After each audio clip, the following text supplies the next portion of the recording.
The word democracy comes from the ancient Greek. The demos is the people. The people are meant to be in charge, not politicians or bureaucrats. They're meant to serve us, not rule us. We have given them some power, but only temporarily, and we can take it away from them if they displease us. That's the theory. The EU, s'il vous plaît. Straight off, there's a snag. On my quest to understand the EU, my first challenge is to find it.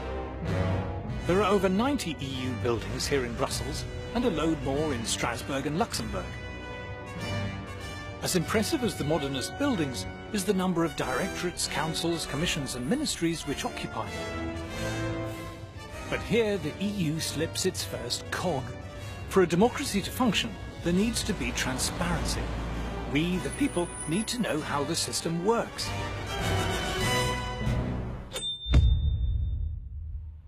People might not understand exactly how the functions of the British Constitution work, but they get the gist of it. Once every 5 years, we go down to school hall or to a church, we put a cross in a ballot paper, they're all counted up, and the chap with the most votes wins. We get that.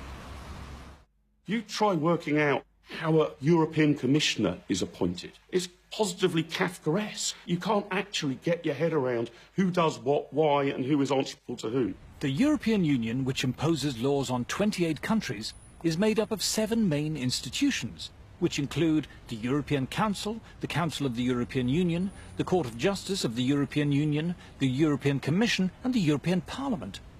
Do you know the difference between the European Council, the Council of the European Union, and the Council of Europe? It's a very good question. Tell me how many presidents there are in the European Union. How many presidents? Yeah. I'd guess at 1. There's 2 presidents, for goodness sake. I don't know what the difference between the 2 4. presidents is. There's 4 presidents, you say. There are squads of committees and presidents of this and commissioners of that. The expression I really hate is pooled sovereignty. It's bollocks. The people of Slovenia have no more idea than the people of the UK and the people of Sweden or the people of Spain what in fact is going on. I wouldn't profess to understand the detail of how it all works. And I think part of that is deliberate. One side knows. One side is a priesthood and knows how it all works, and the rest of us, ordinary citizens, don't know how it works. A massive transfer of power takes place. It was devised to make sure that the great mass of the people could not control government ever again.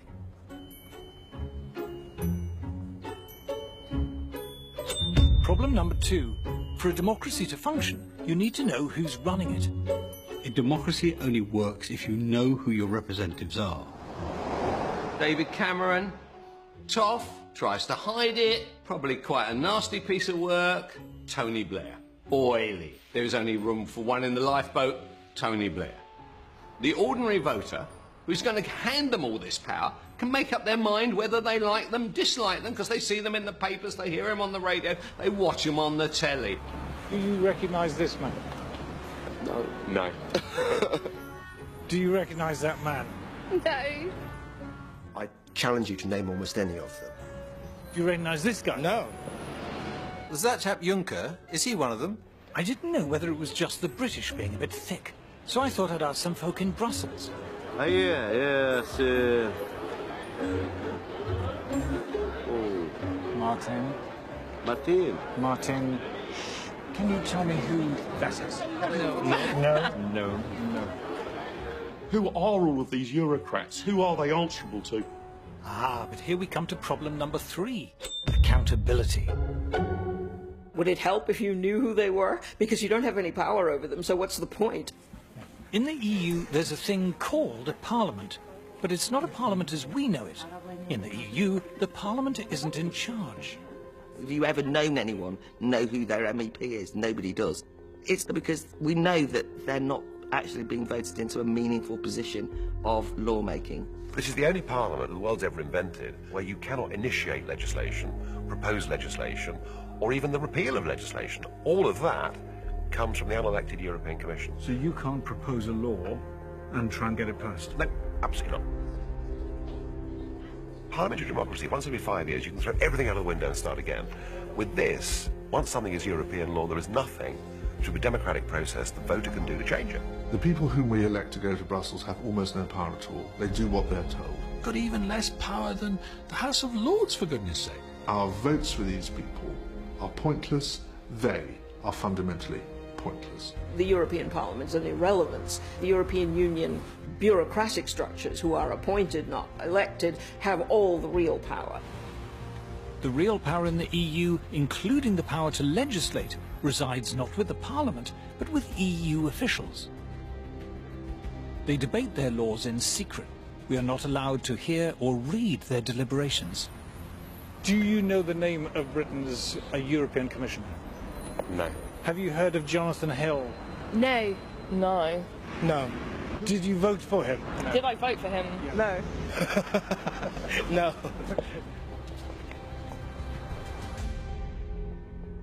The curious thing is, only last year we were celebrating the 800th anniversary of Magna Carta, the founding charter of English freedom.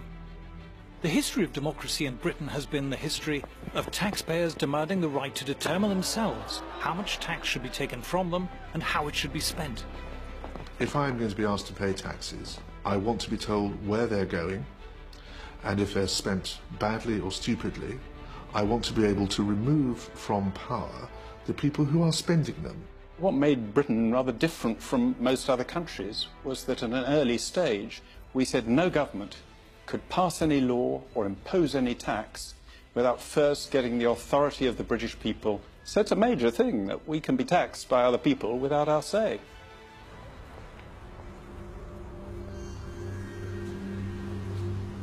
We are now subjects of a vastly complex state machine run by anonymous officials whom we didn't elect, but who have the power to impose on us laws that we haven't debated and have no democratic means of repealing. People who say to you that the European Union is undemocratic fundamentally misunderstand the European Union. It is anti-democratic. But to EU officials and politicians, it's like a warm bath. It's like heaven for the politician or bureaucrat because it's power without accountability. The reason why all the major political parties are massively in favour of Europe is because when their careers are blown out of the water here, they're stumbling around for a job. No commercial organisation is going to hire them. They know what a collection of shits they are, right? There's only one place that will hire them. They can get a job there, which gives them the freedom not to have to face the electorate. It's extremely well paid, it's more or less permanent, they don't have any constituents and they don't have any worry about being thrown out at elections. So they say, stay with the European project, I'll be making myself 200-300 grand a year. It'll be fantastic, and at the end of it I'll get a peerage. It's great. Since they're not directly accountable to the tax-paying public, EU politicians and bureaucrats have understandably been more than generous to themselves in pay and perks. This is the much talked about Brussels gravy train. And here's my handy guide. This is the shopping centre. But this is all for politicians and bureaucrats. It's not for members of the public. No. So you get your own hair salon and your nail bar. Get your nails done. Your nails done. There's a sauna, there's a massage parlour as well. Why would they not want to stay here, living a life of luxury? There are a number of people here who are paid more than the British Prime Minister. Oh, you might say, but how many? 4, 10, 100? 10,000. There are 10,000 people here paid more than David Cameron. That's 1 in 5 of everyone who works for the EU. If you're an EU official, there's the relocation allowance, the household allowance, the family allowance, the entertainment allowance, the private healthcare allowance, the private education for your kids allowance. The healthcare allowance includes free Viagra. You would have thought that would come under entertainment. If you're an MEP, you get an extra £250 a day for being good enough to turn up, another £41,000 a year on top of that to cover phone bills and computers, and another £225,000 a year on top of that to cover staffing costs, which in years gone by often meant spouse or children. And to cap it all, they've decided to charge themselves a special low rate of tax. But it's not just the officials and politicians who benefit. The EU diverts great rivers of taxpayers' cash to the tax-consuming middle-class intelligentsia in our sprawling publicly funded establishment. The European Union is very good at purchasing the loyalty of powerful and articulate interests in all the member states. When we hear great public institutions, quangos, museums and campaign groups, waxing lyrical about the EU, we have to remember the EU gives them vast amounts of our money. The EU gives shed loads of our money to local authorities and to universities and to art groups and opera companies. And that then provides this chorus of noise in favour of the European project. Every charity over a certain size is getting money from Brussels. Every NGO. We see EU largesse effectively buying opinion. You know, what we see here is really a racket. It's become a very good way of taking money from the general population and handing it to people who are lucky enough to be working for the system. The EU likes to advertise its generosity, here in the northeast, for example. European Union investing in your future. Isn't that good of them? I wonder where they got the money. The Sage Arts Centre at Gateshead, we're often reminded, was built with the help of EU money. But what you're not told is that if you live in the northeast, for every £1 that comes from the EU, you have to pay the EU £2.30 in tax. But that's not the only price the Geordies have to pay for EU membership. I'm heading down the river to the mouth of the Tyne.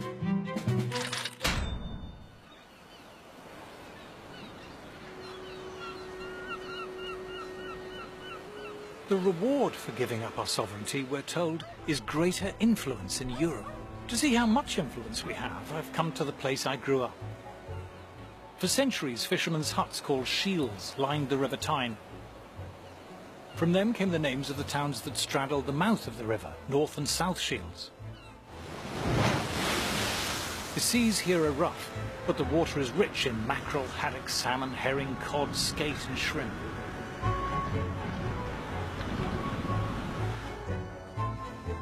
By the early 20th century, 14,000 tons of fish a year was being landed here at North Shields. There's a daily fish auction here still, in a building part funded by the EU. £24 in, 24 you back in, 24 in, 25, £25. In a corner of one of the halls sits fewer than 100 boxes, part filled with fish. A dozen or so fishermen and merchants surround them. £26.27, £27 in, 28, £28.29, £29, £30, £30. 74-year-old fish merchant John Ellis has been buying at this auction since the 1950s. Better place, £6 with it. When I started working down here, there was about 200 firms working on the quay. There was haulage firms on the quay who had 30 and 40 wagons that used to ship the fish away. And how many boxes would there be in the market then? In them days, 8, 10, 12, and then you would get also, you get 1,000. 12,000 boxes a day? Uh-huh. So of different place? You have an X, man. You couldn't get moved. Now with this, well, I think the average for the year it'll just be about 200 boxes a day. So it's quite enough, isn't it?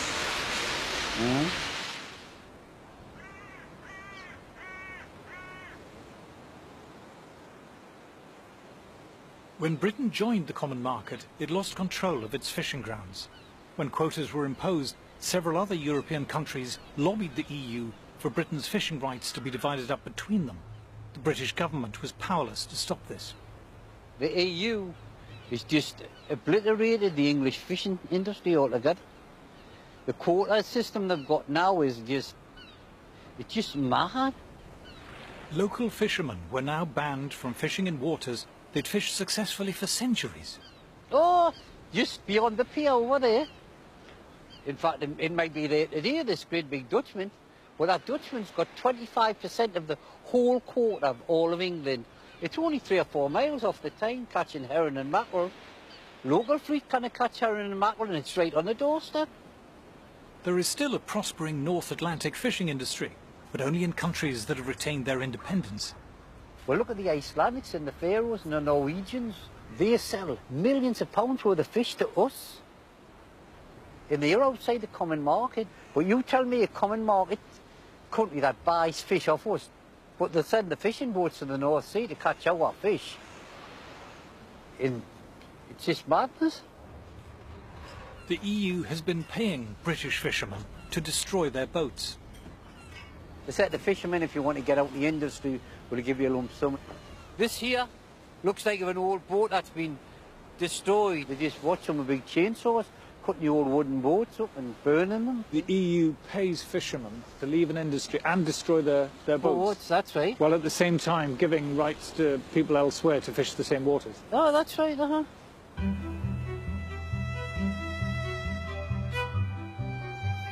For the fishermen here, being in the EU does not mean that Britain has greater influence over European affairs. It means Europe has taken control of our affairs. We have not gained power, we've lost it.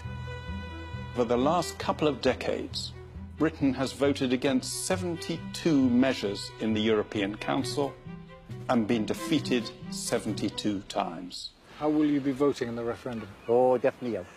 Definitely out. I've known that as soon as I ever got the chance, I'd vote out. For many in Britain, the EU sticks in the craw. EU regulation seems absurd and intrusive. We don't like being bossed around by a bunch of bureaucrats. For the British, it seems to go against the grain. There's a huge cultural difference. I've seen it for myself. When I was in government, when I went to meetings of the Council of Ministers, they thought I came from another planet. There is still in many parts of the continent a notion that the way that society should be organised is to have a class of wise, experienced, public-spirited experts who will run things in the best interests of all. The British historically have been deeply sceptical of this kind of approach. Britain, I think, does stand out within Europe, and one of the odd things is why they want to keep us in the club, given that they're always complaining about us. Why are British the cussed ones in Europe? Why are we so attached to our independence and freedom? Why do we take so badly to regulation? Where does it all come from? The British freed themselves from suffocating feudal regulation centuries before the Europeans. While serfdom still existed in large parts of Europe, the free British were carrying out the great commercial and industrial revolutions that gave birth to the modern world. In the 19th century, unregulated Britain was the pioneer of global free trade, workshop of the world, dominating the world economy like a leviathan. Even on the eve of the First World War, Britain was building around 60% of the world's commercial ships and owned almost half the world's cargo-carrying ocean-going steamers. But the First World War changed everything. New ministries were set up as the government extended its control over every aspect of British life. Industry became heavily regulated. First shipping, then the collieries, railways, canals, and agriculture. The Great War is, in this as in many other respects, a great watershed in British history. During the war, there's incredibly detailed state control of a whole range of industries. By the end of the war, there's a feeling that there needs to be much more permanent regulation and control of society by the state. A company was no longer private property. It was a national asset to be directed from above.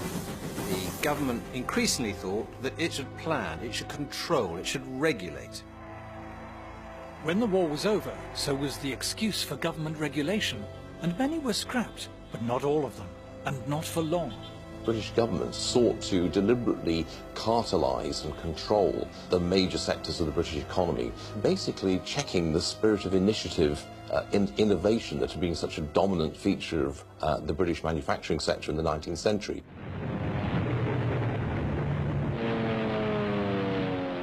With World War II, regulation increased still further. War planning gave politicians and administrators unprecedented control over our lives. And after the war, they were unwilling to hand back their power. We won the war, so we think that governments must be pretty good, and as a result, everything is then planned. How we build houses, what the houses should look like, how they should be decorated, who should live in them. Virtually every area of life, we have boards of experts working out the best way to do things. A young couple has dropped in for advice on setting up home. First, they're shown how to avoid overcrowding a room. Always allow at least 18 inches between chairs and other furniture. Everything from heavy industry down to clothes, food and children's toys were regulated. If you didn't manage a doll at Christmas, this is probably why. All restrictions on toy making have been lifted, but export has the first claim. Britain became perhaps the most state-controlled and regulated economy in Europe. The regulation of business, trade, commerce of all kinds was much, much greater than anywhere else. Regulations, price fixing, protectionism, supporting failed industries. A heavily regulated economy, ordered from above, the politicians assured us, would be a screaming success. But the very opposite happened. The purpose of regulation was to end wasteful competition, but it was competition that had kept industry efficient and innovative. Nimble entrepreneurs who were rewarded for success and punished for failure were now replaced by plodding bureaucrats ticking boxes. Productivity and output plummeted. Shortages pushed up prices.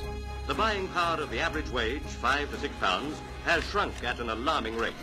But first among offenders in increasing prices was the government itself. Coal rose, affecting other industries. Electricity charges went up.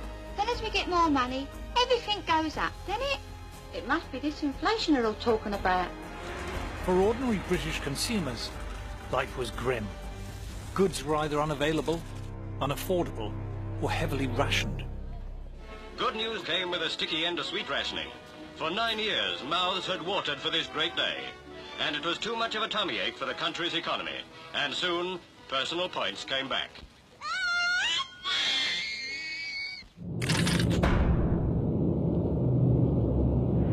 Over in Germany, it was a different story.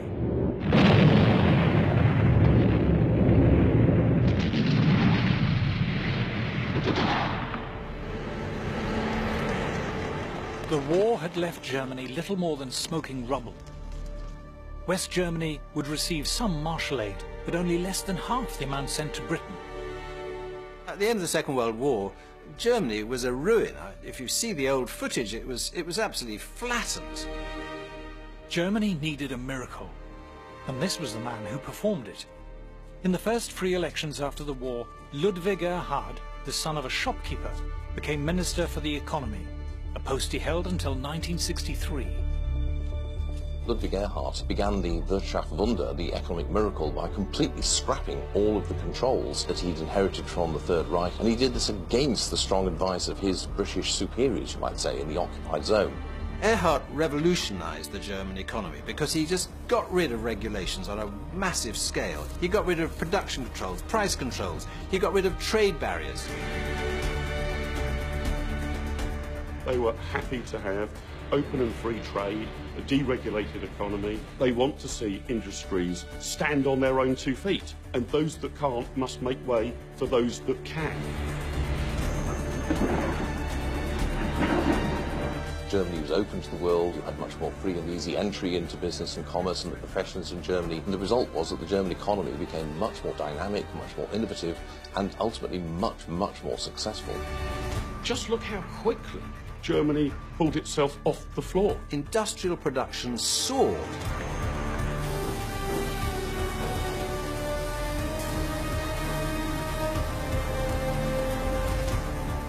In Britain, there were shortages and rising prices. In Germany, goods were abundant and wages rose steeply. The result for the ordinary person in Germany was sensational, because the production of all consumer goods rose, the prices came down. Britain, who won the war, was still rationed for year after year after year, whereas Germany, who lost the war, rationing was abolished. Before you know it, just a decade or two of this approach, and it's a powerhouse of Europe. Contemporaries described it as a miracle. By the time Erhard left office, he had transformed Germany from a pile of smoking ruins to the third biggest economic power in the world.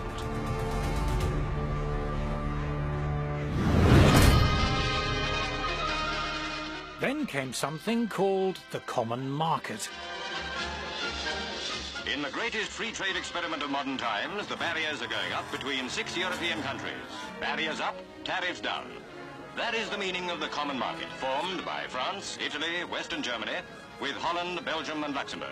They will reduce and eventually abolish trade barriers between themselves and at the same time maintain a common tariff against the world outside. Joining the EEC seemed like a great idea. It meant escaping the dismal, dreary confines of post-war Britain.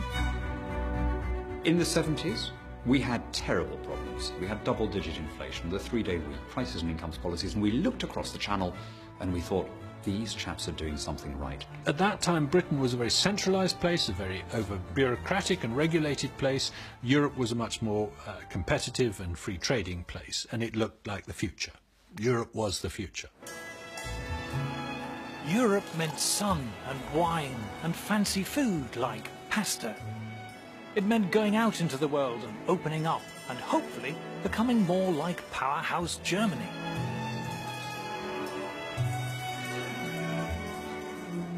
But the architect of the EEC was not German. He was French. Jean Monnet was steeped in the French bureaucratic big state tradition. Indeed, he had spent the Second World War in Britain, helping to create the very regulations which had all but destroyed the post-war British economy. When Britain joined in 1973, we should have seen what was coming. When the documentation was brought in for signing, it took 2 strong men to carry it. Of a new and a greater united Europe.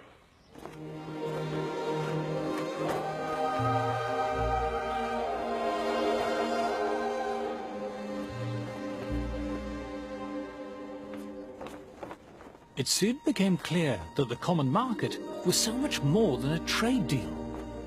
Shiny new buildings kept appearing, the administration grew, and the price of membership kept going up as the EU assumed greater powers and demanded more money from member states. Inevitably, this burgeoning bureaucratic machine reflected the values of the university-educated people who ran it and who benefited from its generous funding. Staying in the EU is the right kind of thing because it's what civilized, sophisticated people do. If you believe in the EU, you believe in the arts and arts funding. I think there is a mindset amongst the cultural and the political elite that their role on the planet is to direct the lives of the rest of us. They think that ordinary people need to be controlled and looked after. They think the world needs to be ordered from above and that they should be the ones doing the ordering. There's a tremendous snobbery built into the whole project, the idea that you are part of the elite which should decide how the little people live their lives. These people up here, the intellectuals, are looking down on the plebs and saying, you aren't bright enough to decide the future of your country.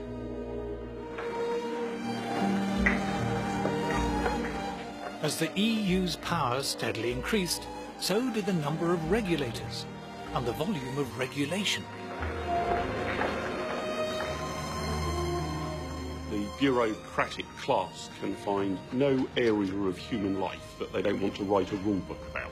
What vacuum cleaner you've got, where you get your hair cut, what kind of size your shoes are, and those rule books stack up one on top of the other, such that no reasonable human being could now possibly have an understanding of all the rules they need to obey.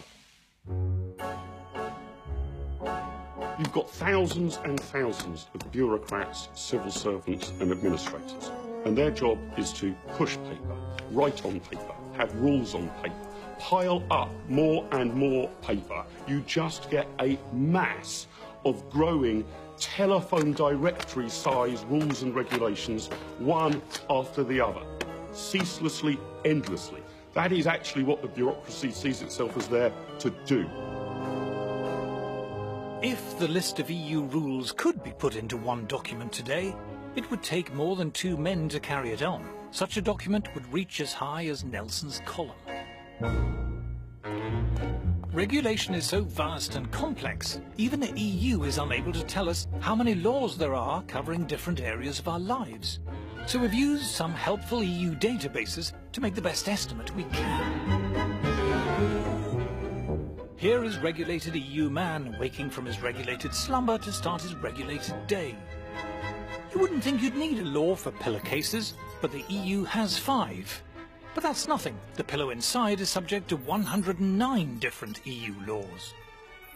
As far as we can tell, there are only 11 EU laws pertaining to radio alarm clocks. There's around 400 governing the other stuff on Joe Citizen's bedside table. You can't be too careful with duvets and sheets, so there's around 50 laws governing those. There are 65 laws governing bathrooms, but that doesn't include the contents.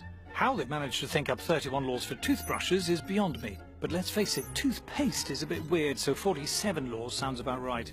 Mirrors have been known to crack and get dirty, so they're covered by 172 laws. As for the shower, well, we've all seen Psycho. Murdering girls like that is now strictly prohibited. Shampoo can get in your eyes and cause discomfort, 118 laws. EU bureaucrats seem terrified by towels for some reason, slightly more relaxed about radiators. There are 1,246 laws relating to bread, but just 52 covering the crazy anarchic toaster. Just 84 laws cover fridges, but an impressive 12,000 laws cover milk. After all, it might go off. Bowl, 99 laws. Spoon, more than 200 laws, same for the orange juice. But the coffee, whoa, stand back, Grandma. This toxic jungle juice can keep you up all night.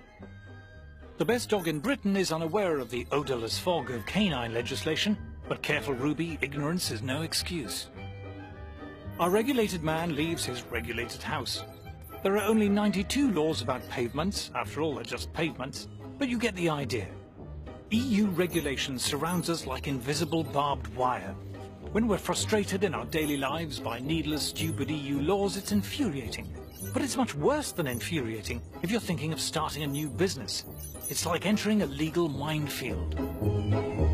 For small and medium-sized businesses and startups, it's perilous. Complying with regulation imposes huge costs, and falling foul of regulation can put you out of business.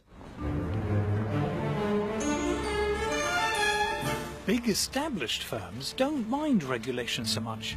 For a start, it means less competition. Big corporate interests tend to love the EU. It suits their purposes perfectly. All the corporations love the European Union because what it does, it creates the regulations which destroy their smaller rivals. Big business loves regulation.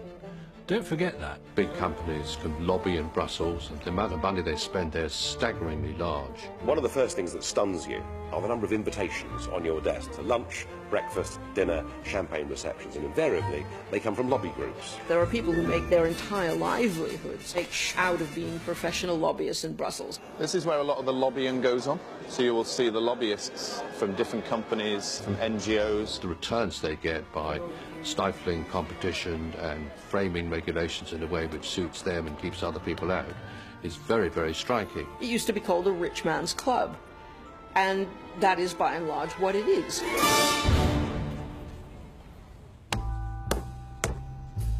But regulation doesn't just stifle competition at home. To illustrate this, let us imagine a less than efficient European manufacturer. The firm was great back in the day, but over the years they've let things slip a bit. The factory's a bit shabby, but it's homely, and they like to do things the traditional way. What they lack in efficiency and new ideas, they make up for in old world charm. Oh crikey, what's this? A pesky new rival firm somewhere in Asia. They've got lab coats. And just look how good he is at maths. His mate too, not quite as good. And they're checking all the products, the big swats.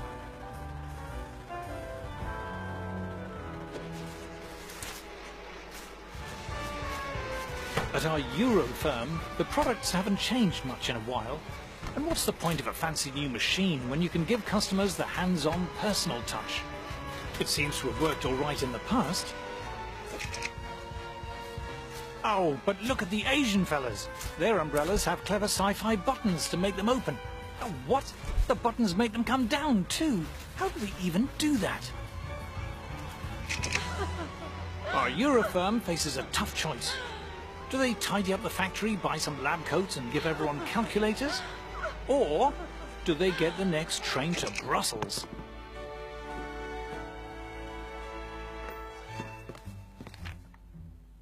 Over at the EU Directorate of External Relations Commission Council, a sympathetic official hears the problem. These blasted Asian brollies are better and cheaper. Aha!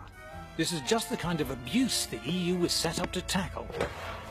The official comes up with 3 brilliant solutions. 1. Tariffs. Let's slap a tax on all those fancy oriental brollies. 2. Quotas. Let's limit the number of Asian brollies coming in. 3. Complex and cleverly drafted regulations, saying you have to wear braces and eat spaghetti to make brollies. With protectionism, you are basically trying to protect industries that otherwise wouldn't do very well in a competitive environment. Otherwise, you wouldn't bother to protect them. You only create a trade barrier because somebody else has got a better, cheaper product. Otherwise, why would you create a barrier? What we have here is something that portrays itself as a free trade area, but is actually erecting barriers and walls to the rest of the world. Our inefficient manufacturer is delighted. But how about the rest of us? If you are propping up and sustaining inefficient ways of doing business, then the people who suffer are the customers. You are preventing your citizens from accessing better, cheaper products. You name it, TVs, laptops, sofas, EU regulation and trade barriers pushes up the price of everything. The cost of living goes up, Europeans get poorer.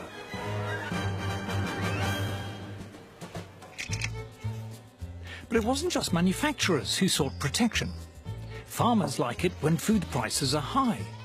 So when a French farmer, say, finds that African farmers are beginning to sell their produce in Europe, he's not happy. Our EU commissioner knows the routine. Tariffs, quotas, regulations, saying you need to wear berets and drink Ricard to grow food. This is particularly pernicious for African producers of food, who find that they face a big tariff barrier when trying to export to Europe. Now that's bad for them because they can't earn money, and it's bad for British consumers because their food costs more. But not content with trade barriers, farmers wanted the EU to drive food prices still higher. To that end, the EU bought gigantic amounts of agricultural produce and simply allowed it to rot, creating an artificial shortage which pushed up prices. These were the famous wine lakes and butter mountains. In northern France, part of the so-called butter mountain. The British say that heaps of butter like this are indefensible follies. The French say they're necessary and completely sensible. It didn't take long for people to wise up to the absurdity of it. And not just its absurdity, its immorality, frankly. All this is rotten for us consumers. Because of the EU, for decades, food and drink has cost far more than it should. It adds between 10 and 20% to the cost of food.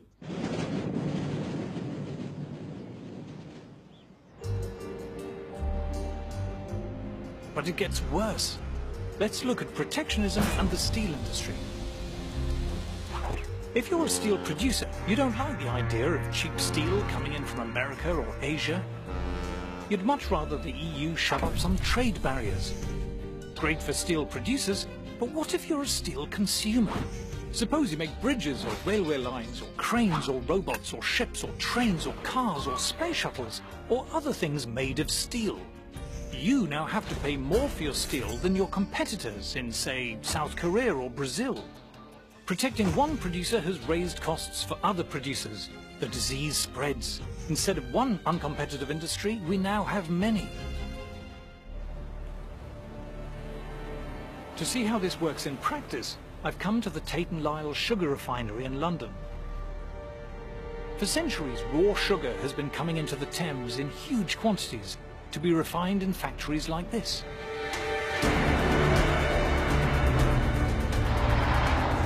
In the raw sugar shed, over 60,000 tons of raw cane sugar stands ready for processing.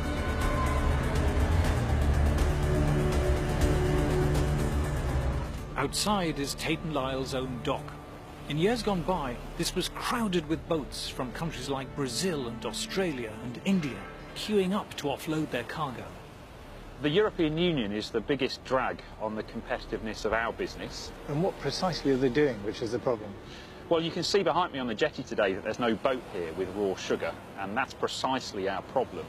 The boats that deliver our raw sugar here to London, the sugar on them, the cost of that is inflated by the fact that the European Union restricts who we can buy that sugar from, and on much of the sugar they also charge us import tariffs.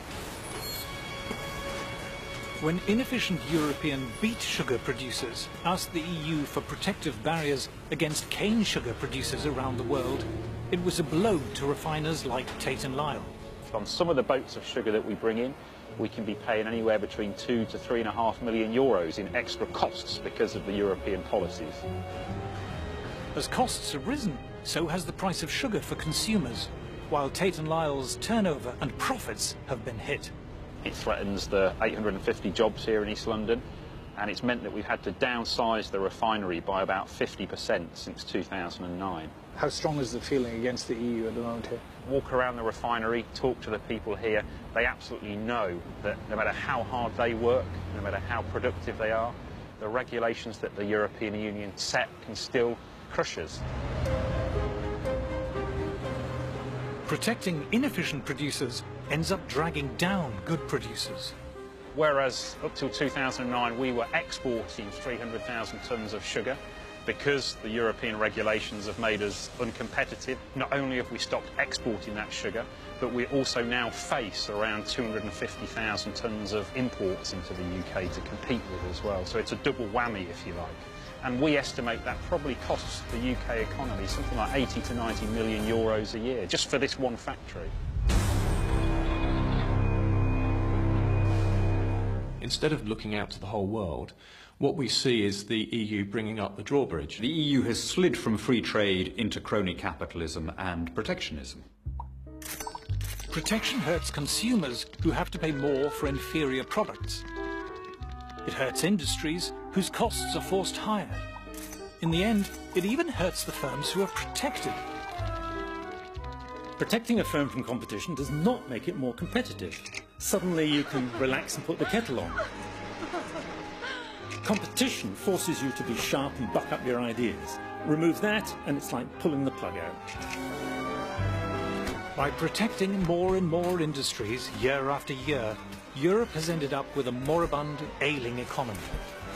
If you prop up failing, antiquated businesses that can't naturally compete, you get stagnation in the economy, not growth. Protectionism impoverishes all of Europe. It makes all of us worse off. Then the shock came when the World Trade Organization, or WTO, was set up. The walls of fortress Europe began to crumble. From the developed world to the developing world, the tariff reductions are expected to sow the seeds of global economic growth. The World Trade Organization, where both we and the European Union are members, has made huge progress in sweeping away tariffs and other barriers. We have begun to see an opening up of the markets, thanks largely to the World Trade Organization. Every major country in the world is now bound by its rules. Tariffs and other trade barriers were shredded, as you can see. The World Trade Organization has driven down most of the tariffs.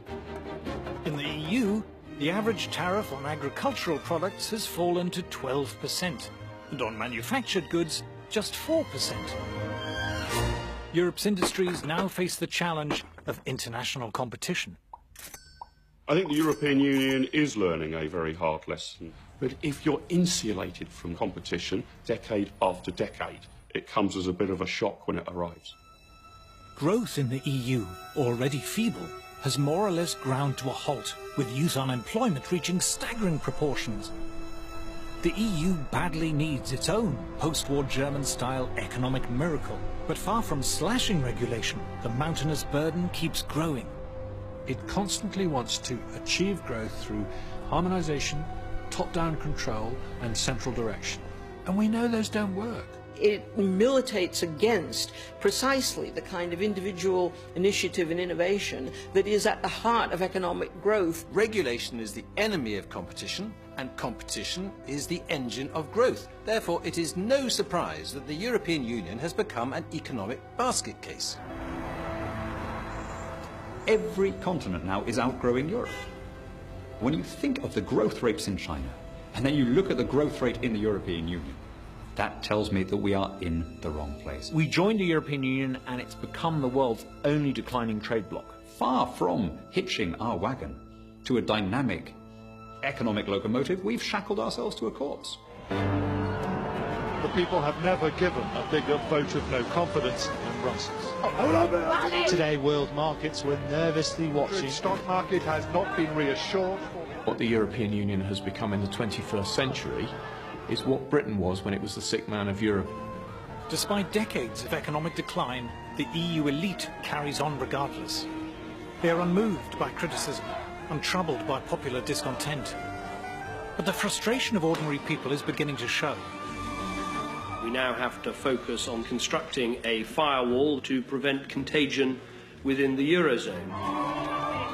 What you can see everywhere is a conflict between the visions of a rather narrow kind of professional middle class which has dominated European politics and the reaction against it by the larger bulk of the European population. Eventually, if you stuff dictatorship down the throats of people who don't want it, they will rebel. Unfortunately, in many places, it's taking a very unpleasant form of right-wing populist nationalism. Extremism at both ends is being fostered by the anti-democratic nature of the European Union. What do we see? Far-right parties, ultra-nationalist parties. We don't know what the future of Europe is going to look like, but at the moment it's not looking good. We don't know what political forces are going to rise in the future. We don't know what conflicts we might be dragged into. Far from being safer for us to be in the EU, there are dangers that go along with us being members of the EU, being dragged into situations we don't want to get in. Marine Le Pen's far-right party came first, winning 25% of the vote.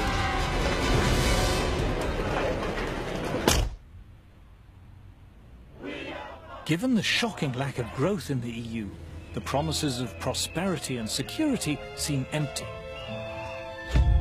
But if we left, would we cope? Are we too small? If we're outside the EU, will anyone trade with us? To find out, I'm heading to a European country which has steadfastly refused to join the EU. Switzerland.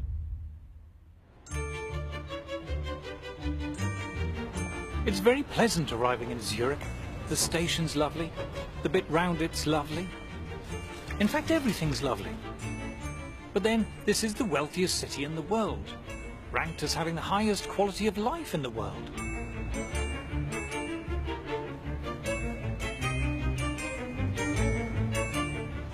All the cliches are true. Everything is so neat and efficient. The people are so polite and obliging. And the buildings are beautiful. This place is wealthy, and it's obviously been wealthy for centuries. I want to know how the Swiss are managing to cope without the glorious benefits of EU membership. So I've come to one of Zurich's many lovely coffee houses to meet the veteran Swiss economist and writer Beat Kappeler. So Switzerland is not in the European Union. Is that a problem for you? No, because Switzerland has free trade agreements with many countries in the rest of the world, with Japan, China, Latin America. We're told we need to be in the EU for trade. But Swiss exports per head are 5 times higher than ours. In fact, they're about the most successful exporting nation in the world. Then we're told we need to be in the EU for jobs. We have a very high labour market participation. 83% of all people in working age work. That's much higher than the rest of Europe. Switzerland has one of the lowest unemployment rates in the world, lower than any country in the EU.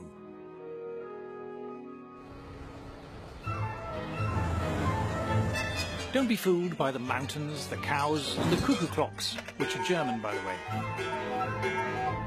Switzerland is an industrial giant. You might have heard of Nestlé and Novartis and Roche, the mining firm Glencore, Liebherr Cranes, the high-tech engineering firm ABB, and of course every posh watch firm you can think of, from Rolex and Omega and Tag Heuer to Patek Philippe and Zenith and Breitling. These are all world-beating giants.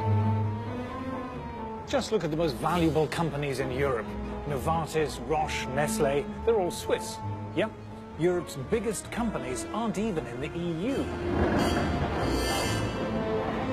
Zurich is also one of the world's largest financial centres, despite having a population of less than 2 million, with global firms like UBS and Credit Suisse. Per million of inhabitants, Switzerland has more multinationals than, I think, all other countries. No surprise then that Switzerland is about the richest country in the world, with a GDP per head around twice as high as ours.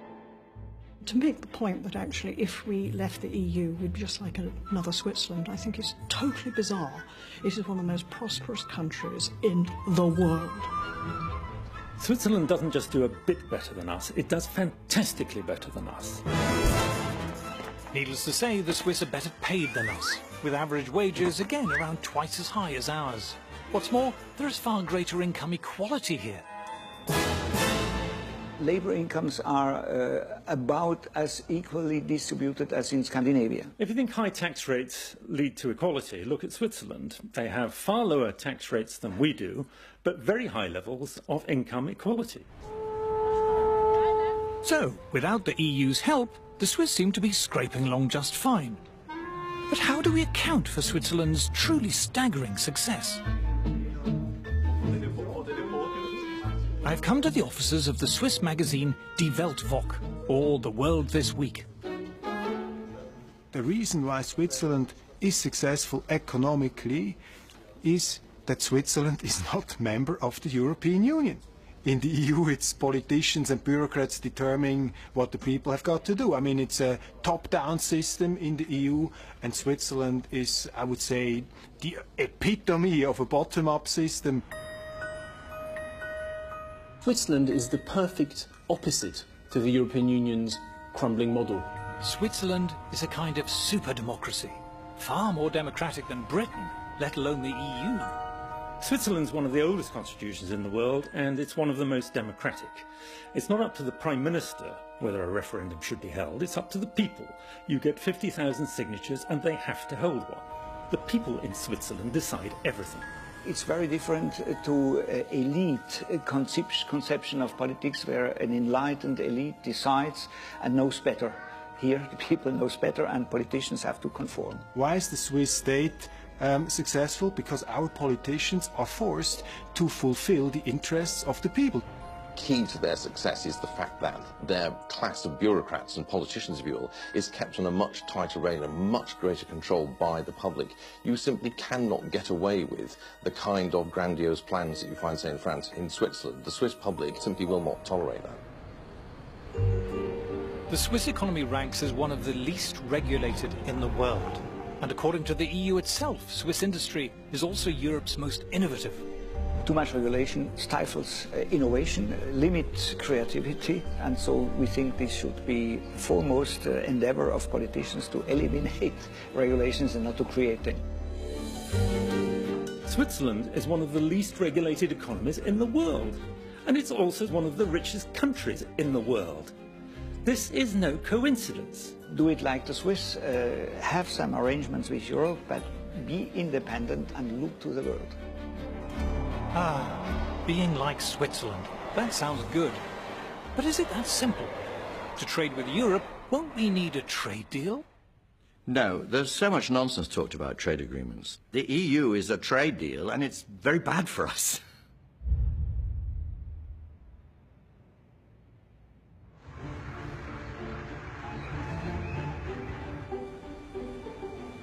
There's an old-fashioned view among politicians that trade is something that politicians organise.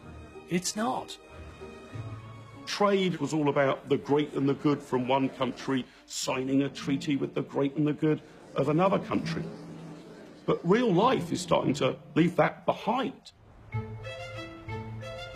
I've headed back to South Shields to visit John Mills, one of the Labour Party's biggest donors.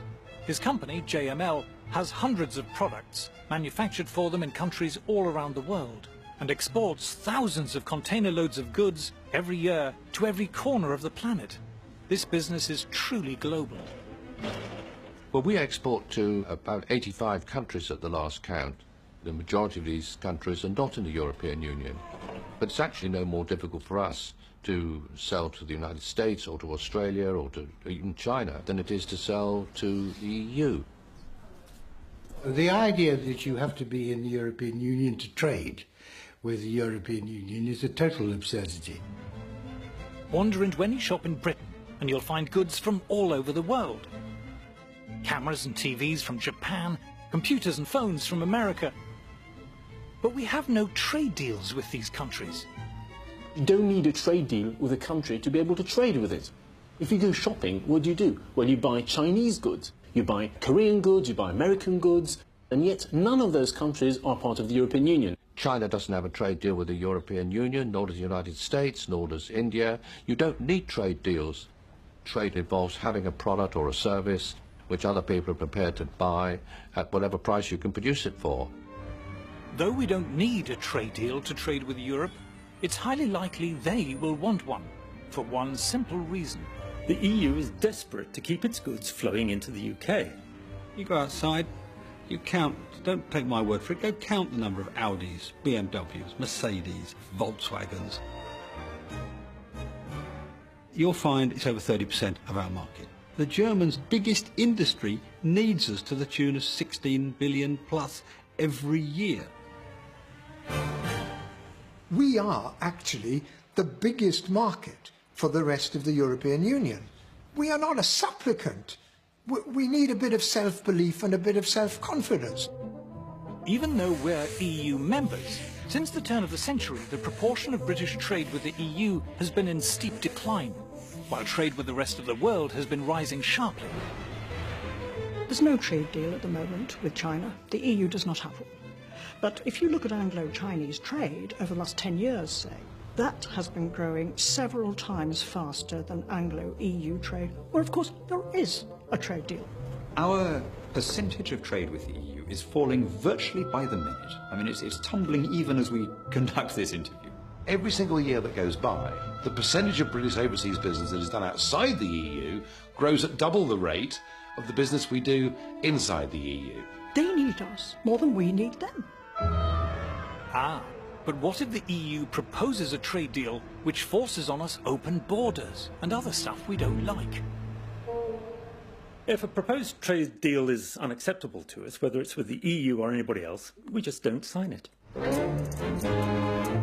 It's true that British companies who export to the EU will have to comply with EU regulations. But it's also true that EU companies wanting to export to Britain will have to comply with ours. Germans who export to America must abide by American regulations, likewise for American exporters to China, and Chinese exporters to Brazil, and Brazil to the EU. Every exporting company in the world has to comply with the laws of the place they're exporting to. Trade deals make no difference. One of the arguments put by the in crowd, the Remainers, is, oh, well, you know, it takes a long time for Europe to come up with a free trade agreement. It's taken 9 years to come up with a free trade agreement with Canada. Well, this is a very good reason to leave. In the globalized 21st century, you don't need a trade deal to trade, and yet they're still useful. The question is, are we more likely to have bigger and better trade deals inside the EU or outside? Let's add up the GDP of all the countries that have trade deals with the EU. It comes to £5 trillion. Golly, that sounds a lot. But look at Switzerland, 29 trillion. And what about tiny Singapore? They've got trade deals worth 7 times as much as the EU's. And South Korea, 9 times. Chile, population 8 million. It's got 50 trillion. Unbelievable. But let's cheat. Let's add to the EU pile the value of its own internal market, as if it had a trade deal with itself. It's still rubbish. You can't throw a shipping container without hitting a country with better trade deals than the EU. In fact, if you're trying to avoid trade deals, joining the EU is probably the best thing you can do. The EU has got no trade agreement with China or India or Russia or the United States. I mean, it's staggering that they haven't managed to achieve that. Of Britain's top 10 non-EU trading partners, the EU has trade agreements in place with only 2. As far as trade deals go, being part of the EU cuts you off from the rest of the world. Our history is a trading, buccaneering history, back to Drake and beyond. And that's what we're good at. At the moment, our hands are shackled by being in the European Union. We've got a much, much better opportunity, really, for striking good trade deals if we're outside the EU than if we're inside. If we left the European Union, we could very quickly establish free trade deals with the most dynamic parts of the world economy. Today, Europe doesn't look like the future. The future consists of nations in Asia and America and Africa. Getting stuck in Fortress Europe is the worst thing that could happen to us. The idea that we have to stay in the EU for our prosperity is wrong-headed. Why do we need to attach ourselves to the one part of the world that's doing really badly? Within Europe, we know what our future's going to be to some extent. It's going to be pretty stagnant, while the rest of the world roars ahead. We have huge scope for creating vast numbers of new jobs. Being obsessed with just this corner of the world is being a little European. Outside Europe, we could have prosperity on a level that we can't even imagine now. Escaping Fortress Europe could be a new start for Britain. A return at last to the global commercial and trading giant we were in the 19th century. If we embrace free trade and escape the stultifying restrictions of EU overregulation, there's the potential for an extraordinary economic renaissance. Britain is a great country. I think our economy is poised for much greater things. But I think in the last 2 or 3 decades, something really interesting has happened in this country. We've changed. We've embraced entrepreneurialism. Young people now want to go it alone. They want to run their own businesses. They want to be self-employed. They don't want to work for these big multinationals anymore. They want to build their own multinationals. But to recover this level of prosperity, we must take back the right to govern ourselves. We're being asked to trade in our freedom, and look what we're offered in return. It's about bread and circuses, isn't it? Bread and circuses for the little people. The political class say to us, you needn't worry about sovereignty or any of that stuff. You're going to get better mobile phone rates, and that's the good news. And you're going to get slightly cheaper holidays. And those are the things that really matter to you, aren't they? Because you're one of the little people. I mean, would you really trade in your national identity for cheaper mobile phone calls when you're abroad?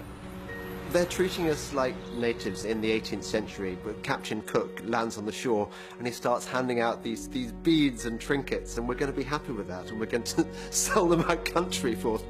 Just shows utter contempt for what they think people are like, because they really do believe that these little trinkets are going to buy us off. In the referendum, we will be asked to choose. Do we want to be governed by an organisation which we don't understand, run by people we don't know and haven't elected, who have the power to impose on us laws that we haven't debated and have little or no chance of blocking or repealing? Have you decided what you're... We need to regain the right for British people to make British laws. If people believe that the best way to strengthen the United Kingdom is to hand over every year more money and more power to an unaccountable bureaucratic elite in Brussels, then what they should do is campaign to stay in the European Union. It comes down to the essential issue, the working man and woman of this country against people who think we have a better plan and a better mind than you. And if you don't like it, what are you going to do? And the answer is, we're going to vote leave. So... There are a number of issues where I believe that we should be leaving. This is people versus the establishment, people versus the elite. I just hope that the mass of people who may not go around being interviewed much, may never get a look in on any of the media or television, come June the 23rd, will be out there saying, this is our chance to get our own back. Give us back control of our own country. With general elections, it doesn't really matter who you vote for, Conservative or Labour, because you know that in 4 years' time, you can change your mind. This time you can't change your mind. This time is for keeps. This referendum is the most important political act that has happened in my lifetime. This is about our future, our freedom, our democracy, our right to govern ourselves. What really matters is that you should have the power to remove the people who govern you. The reason why the suffragettes went to all that trouble to get the vote was because they wanted to, they themselves, be treated as grown-ups and decide their own destiny. If I was told I would be stewing grass to feed my family in 5 years' time, if we left the European Union, I would still do it. It's time to regain our freedom and independence, the right to decide ourselves how we live our lives. There's a lot at stake here.